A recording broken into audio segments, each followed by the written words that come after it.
Alright, good day everyone sa lahat ng aking mga kaibigan, mga followers at sa mga hindi ko followers, at ganoon din sa lahat ng aking mga subscribers at hindi pa subscriber.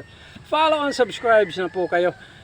Ngayon ay ituturo ko po sa inyo unti-unti, dahan-dahan yung aking sungkod series ng Sakong Combat Mixed Martial Arts, kaya tutok lang kayo, okay? Para matutunan nyo rin, sabay matutunan nyo tong klase ng martial arts na one of the best, okay? Dahil lalo na kung ikaw ay 40 years old pataas na at ikaw ay mayroon ng mga nararamdaman sa paa, ito ang hindi alam ng karamihan na the best self-defense na pwede mong dalhin kahit saan ka pumaroon, lalo na kung ikaw ay medyo may problema na sa paa, sa paglakad mo, okay? So una, okay, ito yung lead leg hammer sledge strike. So mula dito, ito ka ang posisyon mo, okay? Tapos dadalhin mo dun yung katawan mo. 1, 2. Alright. 1, 2. Ngayon isasabay mo yung pamalo mo. 1, papadulasin mo ganun. Alright. 1, 2. Sabay yun. Bam! Titigasan mo ngayon yung core mo. Okay, so kung nandito ako, siya. Okay, lead leg ito. 1, 2. Right? 1, 2. Para malakas, ipipihit mo talaga siya.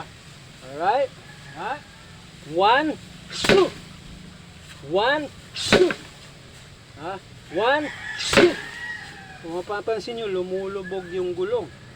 Alright? 1, 2. 1, 2. 1, 2.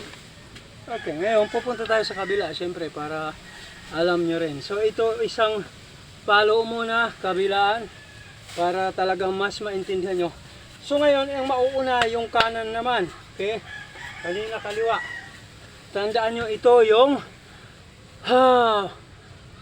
lead leg o front leg, okay, na sledgehammer strike.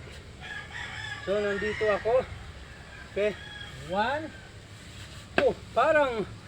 Parang mag-uppercut ka rin yung pag, okay, halimbawa pagka nag-slip ka, pag slip mo sa kanan, boom. So ito, ganun din siya, okay. So nandito ako ulit, nandito ako, 1, 2. Okay, sasabay ko. 1, 2. Dadalhin mo doon yung katawan mo. Gaganon mo. Sabay ng pwersa, titigasan mo yung core mo para talagang mas malakas. Alright? Pipihit ko ng konti. So, kung nandito ako, ulit. 1, 2. 1, 2. Alright? 1, 2.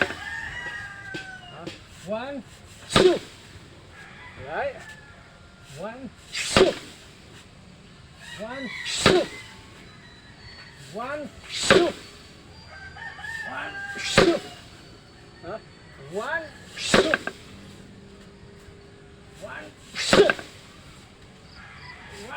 2. Ayun. Ganun lang. Dahan-dahan muna. Right?